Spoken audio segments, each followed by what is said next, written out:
కాకాని గోవర్ధన్ అన్న చేసిన తప్పేమిటి అని అడుగుతా ఉన్నా.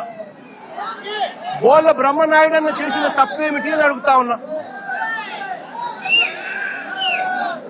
కేవలము చంద్రబాబు నాయుడు గారు అనే వ్యక్తి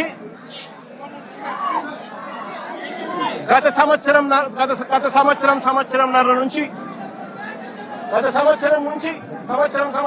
నుంచి చంద్రబాబు నాయుడు గారు కావాలని ఉద్దేశపూర్వకంగా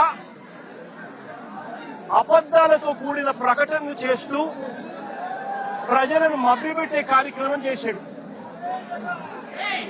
తిరుపతి నెయ్యిలో, పవిత్రమైన తిరుపతి నెయ్యిలో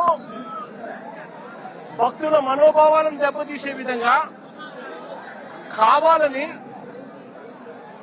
కుట్రపూరితంగా ఆ నెయ్యిలో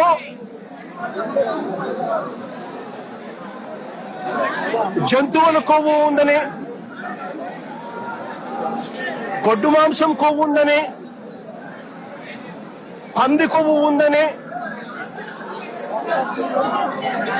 చేప నూనె కలిసింది అని అంటూ రకరకాలుగా చంద్రబాబు నాయుడు గారు కొడుకు, ఇదే చంద్రబాబు నాయుడు గారి పార్టీలో తనతో పాటు కలిసి ఉన్న మరో పవన్ కళ్యాణ్ అనే మరో నాయకుడు ఉద్దేశపూర్వకంగా మన వెంకటేశ్వర స్వామి ప్రతిష్టను మనమే దెబ్బతీస్తున్నాము అని చెప్పి ఏమాత్రము కూడా కనీసము దేవుడంటే భయము లేకుండా, దేవుడంటే భక్తి లేకుండా రాజకీయాల కోసం దేవుడిని ఉపయోగించడం మొదలుపెట్టారు. వీళ్ళు చేసిన ఆరోపణలు ఏదైతే ఉన్నాయో ఆ ఆరోపణలన్నీ కూడా